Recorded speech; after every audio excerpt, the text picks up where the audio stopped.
प्यारे बच्चों नमस्कार। आज हम आपको आकृतियों से संबंधित गणित के अंतर्गत कुछ महत्वपूर्ण प्रश्न करवाएंगे। तो आइए शुरू करते हैं। पहला प्रश्न है, घन की कितनी भुजाएं होती है। एक सॉलिड आकृति होती है घन इस तरह की, इसकी भुजाएं कितनी होती है? 10, 8, 12, 6। तो सही उत्तर है 12। अगला प्रश्न, घन के कितने फलक होते हैं? ऑप्शन है 10, 6, 12 और 8। फलक बोलते हैं जो इसके फेसिस हैं उनको फलक बोलते हैं। सही उत्तर है 6। अगला प्रश्न, घन के कितने कोने होते हैं? 4, 8, 10, 6। सही उत्तर 8। अगला प्रश्न, आयत की आमने सामने की भुजाएं होती हैं। ऑप्शन है असमान, बराबर, बड़ी, लंबी। सही उत्तर है बराबर। जो ये आयत आपको दिखाई दे रहा है इसकी आमने सामने की भुजा, यानी कि इसकी ये भुजा ये इसके बराबर है और ये भुजा इस भुजा के बराबर है। ये आमने सामने की भुजाएं होगी ये। नेक्स्ट, यह चित्र किस आकृति का है? ऑप्शन आयत, वर्ग, त्रिभुज या घन। सही उत्तर है आयत। अगला प्रश्न, किस आकृति की चारों भुजाएं समान होती हैं? ऑप्शन है आयत, वर्ग, त्रिभुज, वृत्त। सही उत्तर वर्ग। जो ये आकृति आप देख रहे हो यह आकृति एक वर्ग की है और इसकी चारों भुजाएं बराबर होती है। ये भुजा, ये और ये नीचे वाली, ये सभी आपस में बराबर होती है। यह चित्र किस आकृति का है? वर्ग, आयत, वृत्त या त्रिभुज। सही उत्तर है वर्ग। अगला प्रश्न, वृत्त के कितने कोने होते हैं? इसमें कोने मिस प्रिंट हो गया है।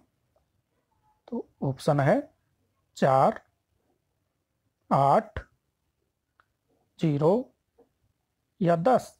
सही उत्तर है 0। इसमें हम देख ही रहे हैं कि कोई भी कोना नहीं है। अगला प्रश्न, आयत का परिमाप होता है, यानी बच्चों परिमाप जो होता है वो चारों ओर के घेरे को बोलते हैं। जैसे हम अगर इस बिंदु से शुरू करें और इसके चारों ओर इसके किनारे किनारे पर चक्कर लगाएं और यहीं पर आकर वापस रुक जाएं, तो जो इतनी दूरी हमने तय की है यह इसका परिमाप होता है। परिमाप दो शब्दों से मिलकर बना है, परि जमा माप। परि का मतलब चारों ओर, माप का मतलब मापना, चारों ओर से मापना। लंबाई गुणा चौड़ाई, लंबाई गुणा लंबाई करने से या लंबाई गुणा चौड़ाई करने से या चौड़ाई गुणा चौड़ाई या 2 ब्रैकेट लंबाई जमा चौड़ाई। सही सूत्र कौन सा है? सही उत्तर है 2 ब्रैकेट लंबाई जमा चौड़ाई। यदि इस आयत की लंबी भुजा 5 हो और छोटी भुजा है वो 2 हो तो इस आयत का परिमाप हम निकालेंगे। पहले हम लंबाई और चौड़ाई का योग करेंगे, 5 और 2 का 7 आएगा और फिर उस 7 को 2 से गुणा करेंगे तो 14 आएगा। वह इस आयत का परिमाप होगा। अगला प्रश्न है, आयत का क्षेत्रफल होता है किस किस के बराबर होता है? लंबाई जमा चौड़ाई, या लंबाई गुणा चौड़ाई, या 2 गुणा लंबाई, या भुजा गुणा भुजा। सही उत्तर है लंबाई गुणा चौड़ाई। यदि लंबी भुजा 5 है और छोटी भुजा 2 है, जो चौड़ाई है वो 2 है, तो इसका क्षेत्रफल आएगा 5 गुणा 2, 10। अगला, वर्ग का परिमाप होता है किस किस के बराबर होता है? लंबाई जमा चौड़ाई, या 4 गुणा भुजा, या भुजा गुणा भुजा, या लंबाई गुणा चौड़ाई। सही उत्तर है 4 गुणा भुजा। वर्ग की चारों भुजाएं बराबर होती है, इसलिए भुजाओं का जोड़ कर देने से इस वर्ग का परिमाप हमें प्राप्त होता है। अगला प्रश्न, परिमाप होता है चारों ओर का घेरा, क्षेत्रफल, लंबाई, या चौड़ाई। सही उत्तर है चारों ओर का घेरा। हमें पहले भी पता है, आपको बताया गया है कि परिमाप चारों ओर के माप को बोलते हैं, इसलिए परिमाप होता है चारों ओर का घेरा। अगला प्रश्न है, क्षेत्रफल होता है आकृति का परिमाप, या आकृति का घेरा, या आकृति का क्षेत्र, या आकृति की लंबाई।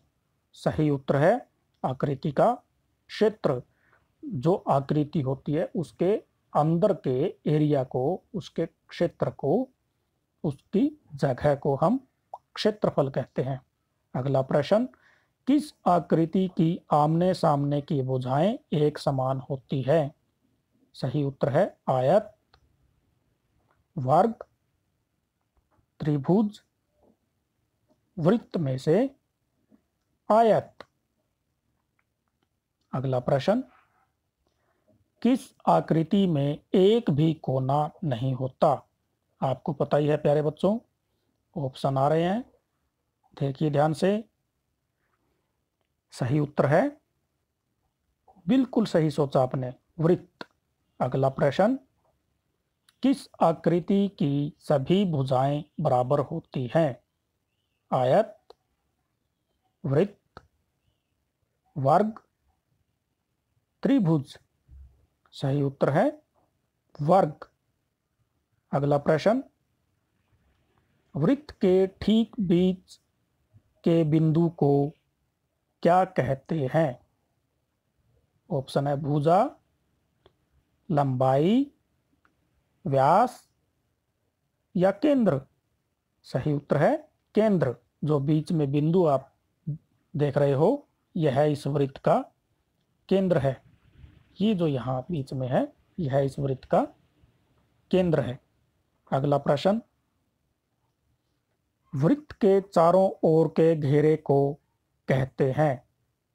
ऑप्शन है क्षेत्रफल, केंद्र, परिधि, या व्यास।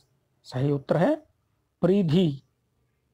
अगला प्रश्न, वृत्त के केंद्र से परिधि पर मिलने वाली रेखा को कहते हैं?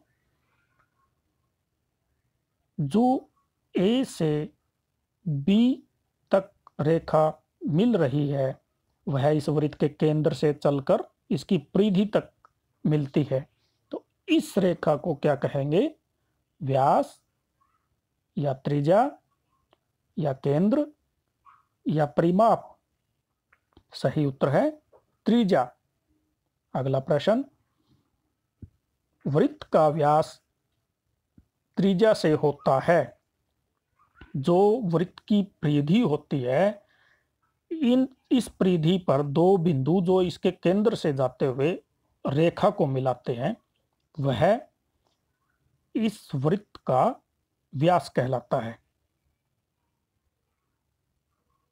ऑप्शन है 3 गुना, 4 गुना, 6 गुना, दो गुना, सही उत्तर है दो गुना। जो वृत्त की त्रिज्या होती है वो व्यास की आधी होती है, और जो व्यास होता है वह त्रिज्या का दो गुना होता है। अगर त्रिज्या 2 सेंटीमीटर है तो वृत्त का व्यास 4 सेंटीमीटर होगा। थैंक यू प्यारे बच्चों, इन प्रश्नों को अपनी कॉपी में नोट कीजिए। धन्यवाद।